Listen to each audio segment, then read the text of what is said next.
La pluie martelait les vitres du lycée Saint-Exupéry comme un reproche incessant, et dans ce couloir déserté après les cours, j'ai senti mon cœur cogner plus fort que les éclats de tonnerre dehors. Amaury se tenait là, dos au mur, son arrogance habituelle fissurée pour la première fois, ses yeux verts écarquillés par la surprise tandis que mes mains tremblantes agrippaient ses épaules. « Qu'est-ce que tu fous, Gaspard » avait-il craché, sa voix rauque trahissant une peur qu'il n'avait jamais montrée, mais je n'ai pas répondu. J'ai juste plaqué mes lèvres sur les siennes, volé ce baiser qu'il avait nié à tout le monde, y compris à lui-même. C'était un geste fou, impulsif, né de moi de rage contenue et d'un désir que je m'étais efforcé d'étouffer. Amaury de Vigny, le tyran incontesté de notre internat parisien, ce fils de banquier aux airs de prince maudit, qui régnait sur les couloirs avec une cruauté calculée, comme si le monde lui devait son amusement. Il avait 17 ans, comme moi, mais il en semblait 20, avec son corps sculpté par des heures de rugby et son sourire carnassier qui faisait plier les plus forts. Moi, Gaspard Moreau, j'étais l'ombre, mince, aux lunettes cerclées de fer, avec des boucles châtaines que je cachais sous un bonnet, et un accent du sud qui me valait des moqueries incessantes. Fils d'un prof d'histoire à Marseille, je n'avais rien pour me défendre, sauf une intelligence acérée que je gardais pour les livres, pas pour les bagarres. Tout avait commencé l'année précédente, lors de la rentrée de septembre, sous un ciel de plomb qui annonçait déjà l'hiver. Le lycée Saint-Exupéry, perché sur les hauteurs de Montmartre, était un bastion de l'élite française, fils de diplomates, de patrons de presse, de ces familles qui se targuaient d'avoir du sang bleu dans les veines. J'y étais arrivé avec une bourse, un sac à dos usé et le rêve idiot de m'intégrer. Mais le premier jour, dans la cour pavée où les feuilles mortes tourbillonnaient comme des avertissements, Amaury m'avait repéré. « Regardez-moi ce petit provincial » avait-il lancé à sa cour de larbin des types comme Thibaut, le brut au nez cassé, et Louis, le flagorneur aux ongles rongés. Ils avaient ri, et moi, j'avais baissé la tête, feignant de chercher mon emploi du temps dans mon cahier. Ce n'était pas seulement de la moquerie. Amaury avait un don pour l'humiliation, il glissait des insultes subtiles, comme Gaspard le fantôme, « t'as oublié d'exister aujourd'hui » ou il empruntait mes affaires pour les rendre en miettes. Pire, il flairait les faiblesses comme un loup.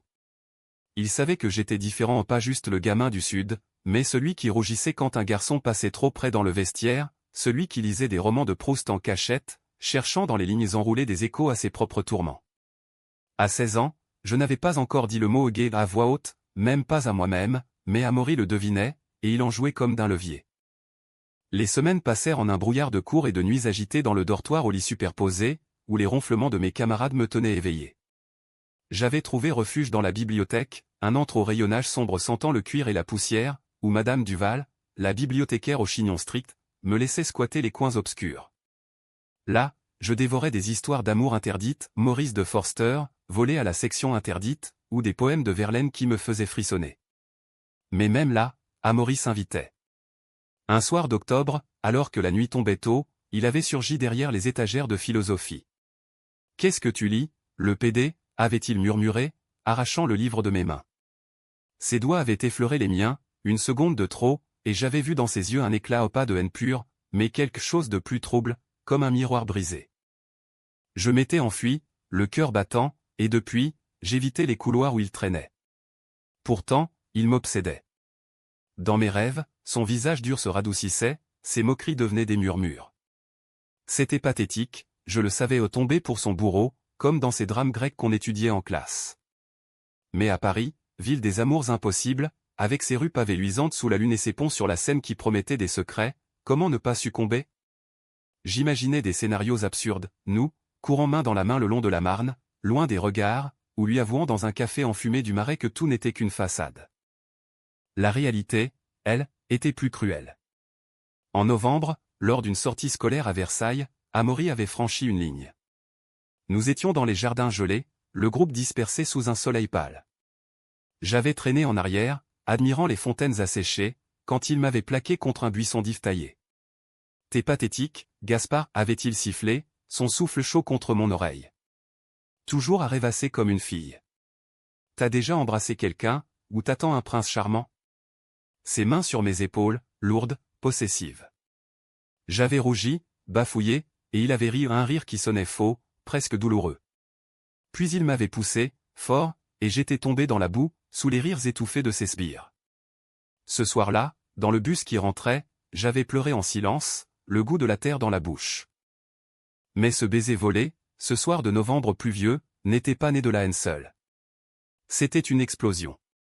Les jours précédents avaient été un crescendo, des rumeurs sur Amaury, chuchotées dans les douches collectives. On disait qu'il avait une petite amie à Neuilly, une héritière aux cheveux blonds comme les siens, mais qu'il la voyait à peine.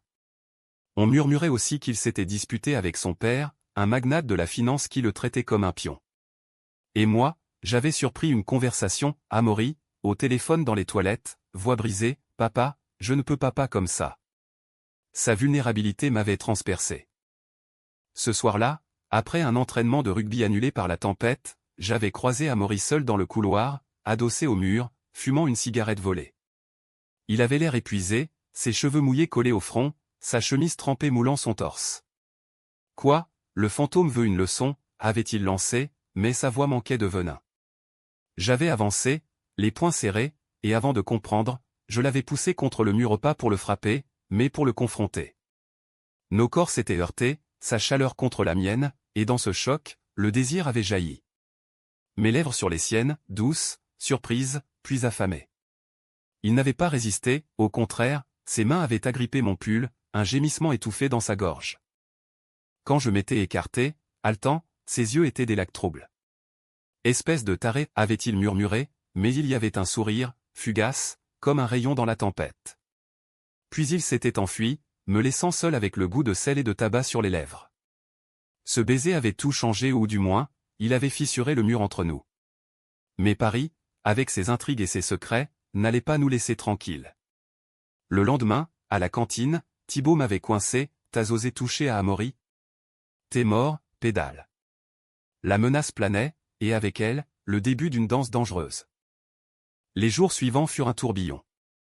Amaury m'ignorait en public, mais nos regards se croisaient comme des éclairs, dans la classe de littérature, où il feignait l'ennui pendant que je disséquais les liaisons dangereuses, au réfectoire, où il s'asseyait à l'autre bout de la table, ses cuisses frôlant les miennes sous le bois. Une nuit, dans le dortoir, il avait glissé un mot sous mon oreiller, « Rendez-vous derrière la chapelle, minuit. » Mon cœur avait bondi.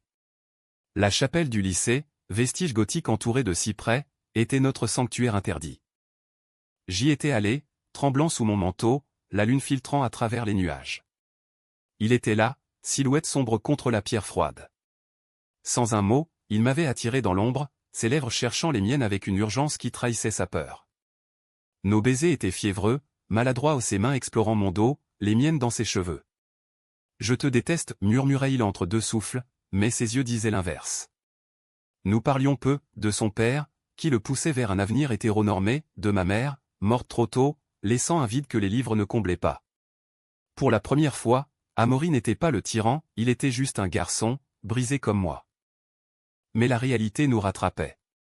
Une semaine plus tard, lors d'une fête clandestine dans les caves du lycée aux vin volés et musique étouffée, Thibaut avait surpris nos regards trop intenses.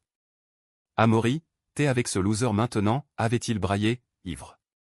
Amaury avait nié, violemment, « T'es con ou quoi ? Gaspard ? Jamais de la vie. » Le couteau dans mon ventre avait été plus douloureux que n'importe quel coup. Il m'avait trahi, pour sauver la face, et j'avais fui dans la nuit, les larmes se mêlant à la pluie. Était-ce le début de la fin, ou juste une épreuve dans notre roman parisien? Le silence qui suivit fut pire que les insultes. À la fête, après le déni d'Amaury, j'avais erré dans les rues de Montmartre, les pavés glissant sous mes semelles usées, l'air chargé d'odeurs de crêpes brûlées et de vin aigre. Paris, cette nuit-là, n'était plus la ville des amours, c'était un labyrinthe de trahison, où chaque ombre semblait murmurer mon humiliation. J'avais marché jusqu'au Sacré-Cœur, m'asseyant sur les marches humides, regardant les lumières de la ville s'étaler comme un tapis de joyaux faux. « Pourquoi ?» me demandais-je, revivant son regard fuyant, sa voix trop aiguë quand il avait nié. Était-ce de la peur, ou simplement du mépris refoulé? De retour au lycée, le lendemain matin, l'atmosphère était électrique. Les rumeurs couraient plus vite que les rats dans les couloirs souterrains, Gaspard a essayé de draguer Amaury. Pathétique. Thibaut et sa bande me suivaient des yeux, leur sourire comme des lames. Amaury, lui, était absent en grippe, disait-on, mais je savais que c'était une fuite. 3 jours passèrent ainsi, dans une brume de cours où je notais mécaniquement, mon esprit ailleurs. La bibliothèque devint mon bunker, mais même là, les mots de Proust se moquaient de moi, le désir rend l'homme courageux, mais la déception le rend sage. Sage ? J'étais brisé. Le 4e soir, un coup discret à ma porte de dortoir. C'était lui. Amaury, pâle sous la lumière crue du couloir, ses cheveux en bataille, un bleu discret sur la joue au cadeau de son père, peut-être, ou d'une bagarre pour noyer sa culpabilité. Faut qu'on parle, murmura-t-il, glissant à l'intérieur avant que je puisse protester. La chambre était exiguë, un lit, un bureau encombré de livres, une ampoule qui bourdonnait comme un insecte mourant. Il s'assit sur le bord du matelas, les mains jointes, évitant mon regard. Je suis désolé, Gaspard. Pour la fête. C'était con. Con, explosai-je, la voix chevrotante. Tu m'as renié devant tout le monde. Comme si j'étais une erreur, un secret sale. Les mots jaillissaient, amers, accumulés comme la bile. Il leva les yeux, et ce que j'y vis me désarma, non pas de l'arrogance, mais une vulnérabilité nue, comme un garçon surpris en pleurs. Tu crois que c'est facile pour moi, répondit-il, la voix brisée. Mon père. Il me tue si je lui dis. Il a déjà arrangé un mariage, une vie est normale. Et Thibaut, ces idiots, ils me suivent parce que je suis leur chef. Si je craque, je perds tout. Nous avons parlé des heures, dans ce cocon précaire. Il m'avoua ses nuits d'insomnie, hanté par des rêves où il me touchait sans peur, ses doutes, nourris par des lectures volées où le garçon de tes rêves, caché sous son matelas. Moi, je lui confiais mon deuil, la mère disparue qui m'avait appris à aimer les garçons en secret, à travers des contes déformés. Nos mains se frôlèrent, puis s'entrelacèrent, et bientôt, nous étions enlacés, ses lèvres sur mon cou, douces comme une prière. Ce n'était pas du sexe pas encore, mais une intimité profonde, où les corps parlaient ce que les mots peinaient à dire. Je t'aime, murmura-t-il enfin, contre ma peau. Mais j'ai peur. Cette peur devint notre ombre.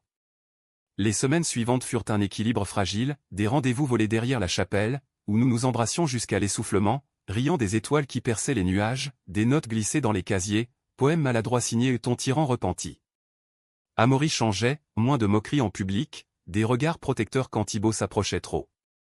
Il commença même à m'inviter à ses entraînements de rugby, sur le terrain boueux bordant la Seine, où je l'applaudissais depuis les gradins, le cœur gonflé de fierté.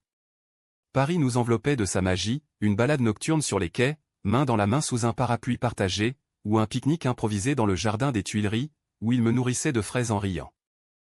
Mais le conflit couvait. Thibaut, jaloux de l'attention que Amaury me portait malgré tout, fouilla son casier un matin.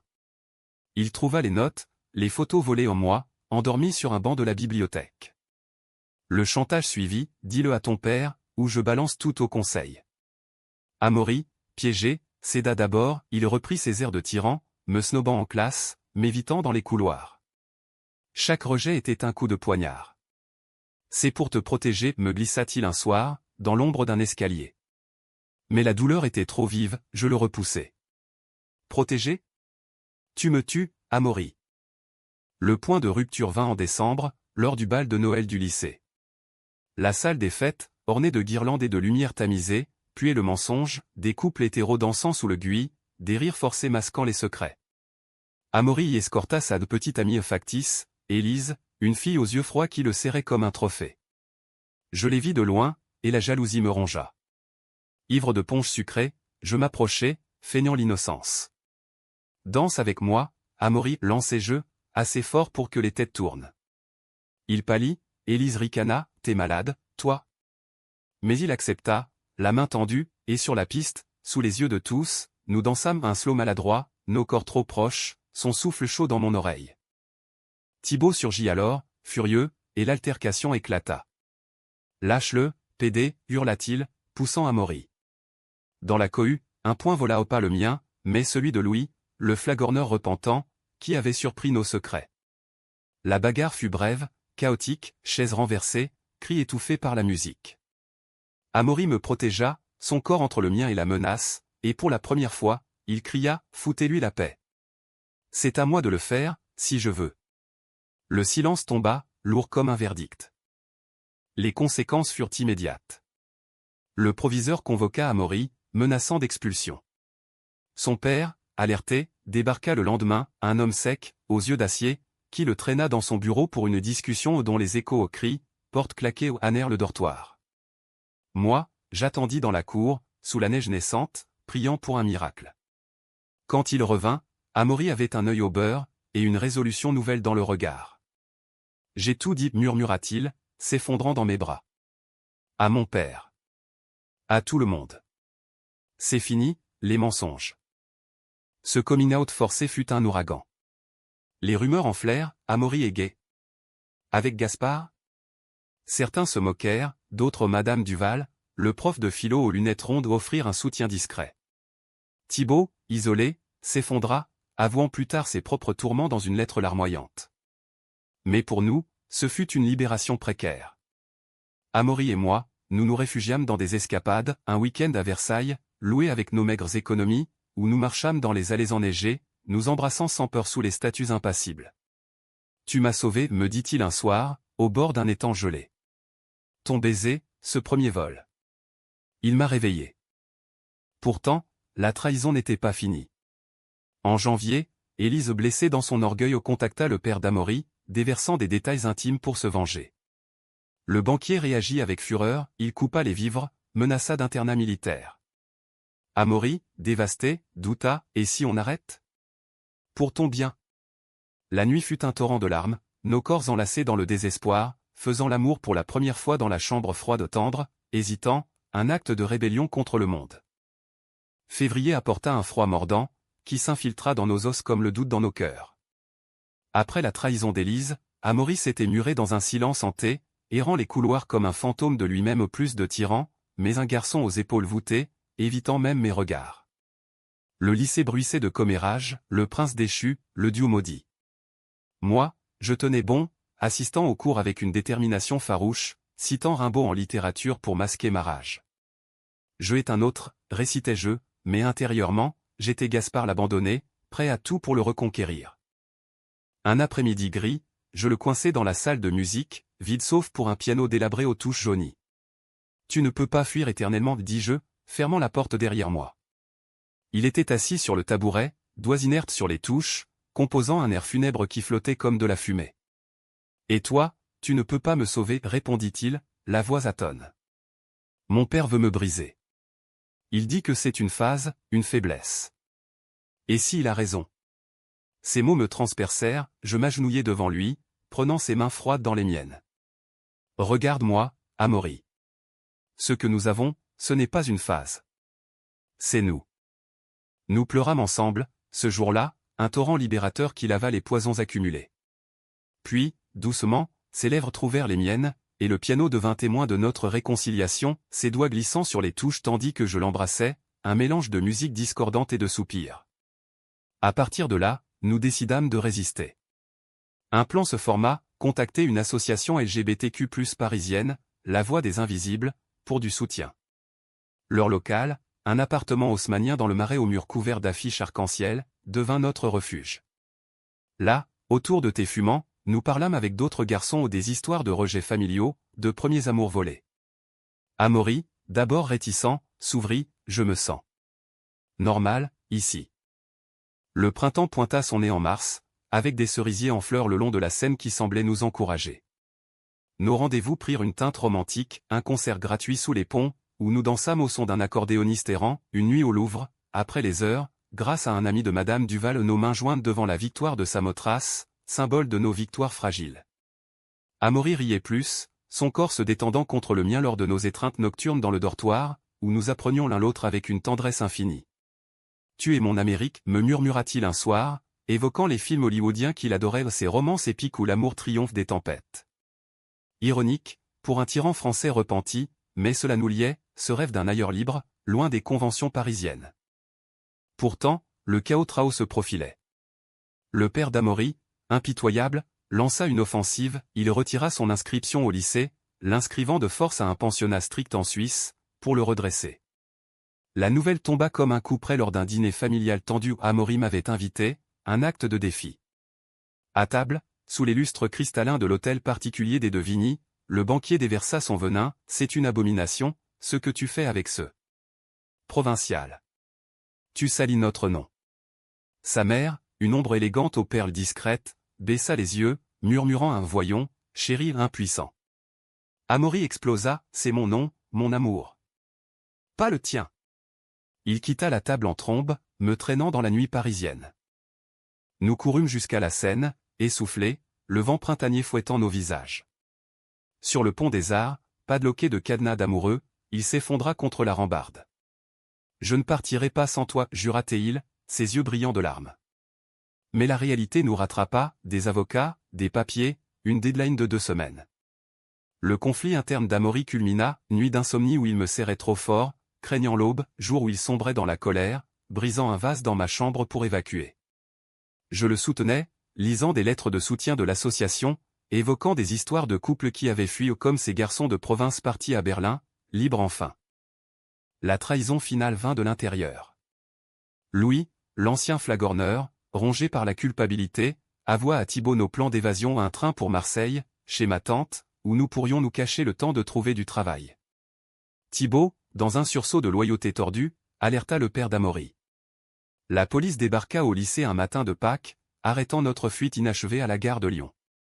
Amaury fut emmené, hurlant mon nom, tandis que je restais figé, menottes au poignet pour séduction de mineur, une accusation absurde, vite levée, mais qui brisa quelque chose en moi. Les jours suivants furent un vide sidéral. Seul dans mon dortoir, je relisais ses notes froissées, sentant son parfum fané sur l'oreiller. Le lycée, jadis prison, devint tombeau. Madame Duval m'apporta des livres de réconfort, La chambre de Giovanni de Baldwin, avec son amour new-yorkais déchirant, un écho à notre drame français. Et puis, une lettre arriva, d'Amaury, en Suisse, écrite en cachette. Gaspard, mon amour, ils ne me briseront pas, pense à notre baiser, ce vol qui nous a libérés. Attends-moi. Je reviens. Ces mots ravivèrent la flamme, mais la route était longue. Mais fleurit en un tourbillon de pétales roses, et avec lui, une résistance collective. L'association La Voix des Invisibles lança une pétition, Libérez Amaury de Vigny, l'amour n'est pas un crime. Des articles parurent dans Le Monde, titrant Le coming out forcé d'un héritier parisien. Paris, ville des Lumières, s'embrasa, manifestation au Marais, chandelles allumées sur les ponts. Moi, je devins porte-parole involontaire, ma voix tremblante à la radio, Amaury n'est pas un tyran, il est un garçon qui aime, comme nous tous. La pression monta, et le père céda au non par tendresse, mais par peur du scandale. Amaury revint en juin, amaigri mais entier, descendant du train comme un héros de film. Notre réunion, sur le quai de la gare de l'Est, fut un ouragan d'étreinte, ses lèvres sur les miennes, indifférentes au regard, un baiser public qui scella notre pacte. Mais la cicatrice persistait, son père, distant désormais, une mère qui apprenait à nous sourire. Nous savions que le chemin serait pavé d'embûches, études à financer, famille à réconcilier, mais ensemble, nous étions invincibles. L'été 2025 enveloppa Paris d'une chaleur languide, transformant les rues en fournaises où les fontaines chantaient des promesses de fraîcheur. Amaury et moi, nous nous installâmes dans un petit appartement du quartier latin, loué avec nos bourses et des jobs d'été, lui barman dans un café branché, moi correcteur pour une revue littéraire. C'était un 2 pièces au plafond haut, avec une vue sur les toits de zinc et un balcon où nous prenions le petit déjeuner, pieds nus, partageant des croissants encore chauds. Notre château, plaisantait-il, en m'embrassant le front, mais derrière l'humour, il y avait une gravité nouvelle, nous reconstruisions, brique par brique, après l'ouragan. Les premiers mois furent idylliques, imprégnés de cette romance parisienne qu'on voit dans les films, promenade au coucher du soleil le long du canal Saint-Martin, où nous nous tenions la main sans craindre les jugements, dîner aux chandelles improvisées avec du fromage et du vin bon marché, où nous parlions d'avenir, études à la Sorbonne pour moi, rugby professionnel pour lui, peut-être un voyage à New York, cette Amérique qu'il rêvait de conquérir.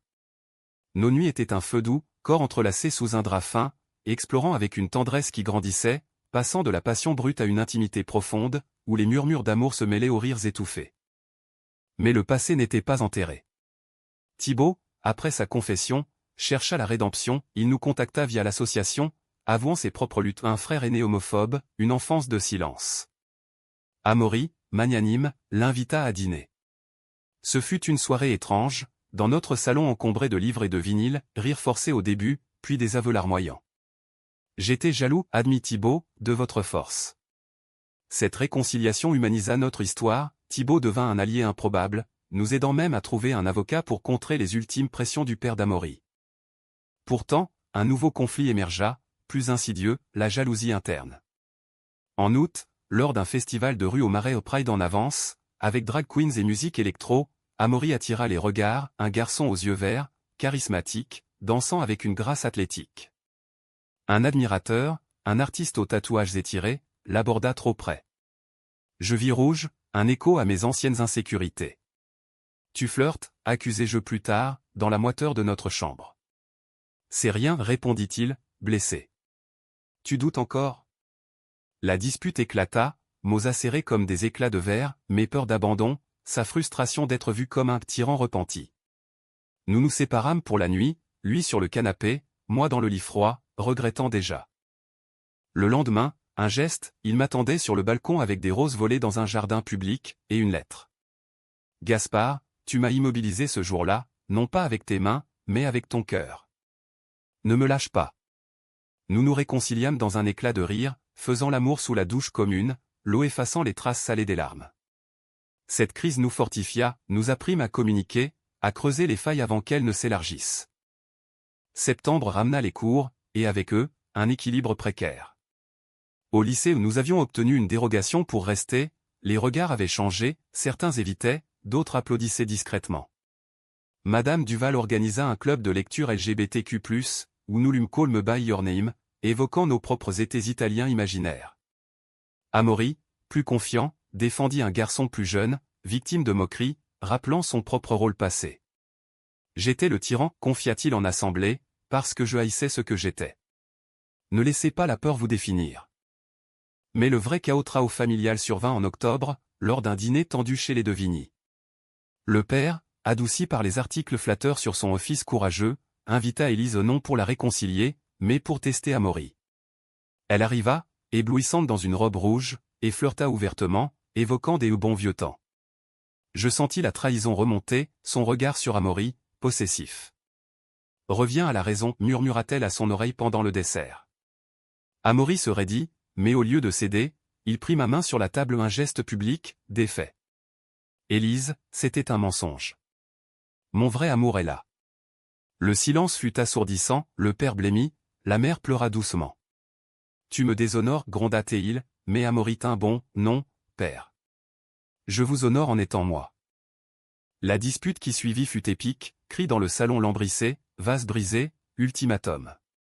Amaury quitta la maison ce soir-là, sac au dos, me rejoignant dans notre appartement. C'est fini, dit-il, épuisé mais libéré. Nous passâmes la nuit à rêver, un appartement plus grand, des voyages, une vie sans chaîne.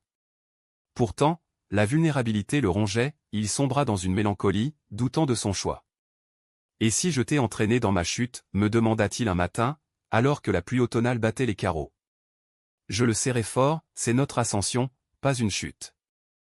Novembre apporta une lueur, une bourse pour Amaury à l'Académie de rugby de Paris, et pour moi, une publication dans une revue, un poème sur un tyran embrassé. Nous célébrâmes au Moulin Rouge, dansant jusqu'à l'aube, nos corps collés dans la foule exubérante. Mais la romance n'effaçait pas les ombres, des appels anonymes, des graffitis homophobes sur notre porte. Un soir, rentrant tard, nous trouvâmes l'appartement saccagé, aux livres déchirés, photos piétinées. La peur revint, viscérale. Qui, murmura Amaury, serrant mon poing. Nous savions, reliquat de la bande de Thibaut, ou vengeance d'Élise. Au lieu de plier, nous ripostâmes. Avec l'aide de l'association, nous portâmes plainte, et Thibaut repentant témoigna contre les coupables, 2 anciens larbins. Le procès fut bref, médiatisé, l'amour gay parisien sous attaque. Paris nous embrassa alors pleinement, interview, soutien de célébrités, un arc-en-ciel peint sur notre porte par des activistes. Amaury, galvanisé, lança un blog, du tyran au tendeur, chronique sur l'amour queer en France, lu par des milliers. Pourtant, dans l'intimité, les émotions bouillonnaient. Une nuit de tempête, après une dispute sur l'argent, nos jobs précaires ne suffisaient plus, Amaury craqua, je suis un fardeau, Gaspard. Sans mon père, je ne suis rien. Ses larmes me brisèrent, je l'aimais plus fort, nos corps fusionnant dans une urgence qui guérit. Tu es tout, lui dis-je. Cette vulnérabilité forgea notre lien, plus profond, plus humain. Décembre approcha, avec ses lumières scintillantes et ses promesses de renouveau. Nous préparâmes Noël dans notre nid reconstruit, un sapin minuscule, des ornements faits main. Le père d'Amaury envoya une carte neutre, mais un pas Élise, repentante, s'excusa par mail, j'étais jalouse d'un amour vrai. La paix s'installait, fragile comme la neige. L'hiver 2025 s'acheva en un feu d'artifice de résolution, mais ce fut le printemps suivant qui scella notre humanité partagée. En mars, Amaury reçut une lettre inattendue, son grand-père, un vieux résistant aux yeux pétillants, l'invitait à la campagne normande. « Viens me voir, petit. Ton père est un têtu, mais le sang est le sang. » Nous partîmes en train, valises légères, traversant des champs verts sous un ciel laiteux. La maison du grand-père, une ferme au volet bleu près d'Honfleur, sentait le foin et les pommes cuites. Là, autour d'un âtre crépitant, l'aîné écouta notre histoire sans juger. « L'amour, c'est la vraie résistance, dit-il, serrant la main d'Amaury. Pour la première fois, ce dernier pleura de joie, libéré d'un legs toxique. Ce voyage fut cathartique, balade sur la plage de Galets, où nous ramassions des coquillages comme des trésors, dîner de fruits de mer, riant des anecdotes du grand-père sur la libération. Amaury s'ouvrit pleinement, j'étais tyran parce que j'avais peur d'aimer, comme mon père. Moi, je partageais mes racines marseillaises, ces calanques bleues où j'avais appris la solitude poétique. Rentré à Paris, il contacta son père non pour supplier, mais pour dialoguer. La rencontre, dans un café anonyme du 5e, fut tendue, excuses balbutiantes, promesses floues. Je ne t'approuve pas encore, admit le banquier, mais je ne te perdrai pas. Un début, humain, imparfait. L'été revint, chargé de projets. Nous graduâmes en juin, diplôme en main, sous les applaudissements d'un auditorium conquis. Amaury intégra une équipe de rugby inclusive, où son talent brilla sans masque. Moi, je commençais un master en littérature, écrivant notre histoire sous forme de roman Le baiser volé, dédié à lui. Nos amis grandirent, Thibaut, en thérapie, devint confident, Élise, alliée surprise, organisa une expo photo sur les couples queer. Paris, autrefois geôlier, devint allié, nous marchions fièrement dans le Marais, main dans la main, sous les regards complices. Mais la vie, dans sa tendresse humaine, réservait une épreuve finale. En septembre, Amaury se blessa au rugby ou une rupture des ligaments, fin de saison. Allongé à l'hôpital, plâtre au genou, il sombra dans le doute, sans le sport, qui suis-je? Je veillais ces nuits, lisant des chapitres de notre roman, lui rappelant, tu es l'homme qui m'a aimé, tyran ou non.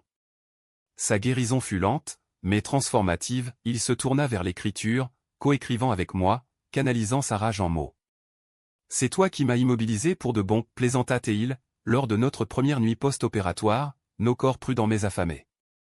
Octobre nous offrit un cadeau, une invitation à New York, bourse pour un festival littéraire. L'Amérique, cette terre de rêve hollywoodien qu'Amaury chérissait, nous accueillit avec ses gratte-ciel étincelants et ses parcs verdoyants. À Central Park, sous les feuilles rousses, nous nous assîmes sur un banc, évoquant notre premier baiser. C'était à Paris, pluvieux et fou, dit-il. Ici, c'est ensoleillé et éternel. Nous embrassâmes, indifférents à la foule, sentant que notre amour, forgé dans le drame, transcendait les frontières. De retour, novembre, un an après notre premier baiser, apporta la maturité. Le père d'Amaury nous invita à Thanksgiving, version française, d'un des vins fins, où il leva son verre à la famille élargie. Pas parfait, mais humain, des silences gênés, des rires forcés, une main paternelle sur l'épaule de son fils.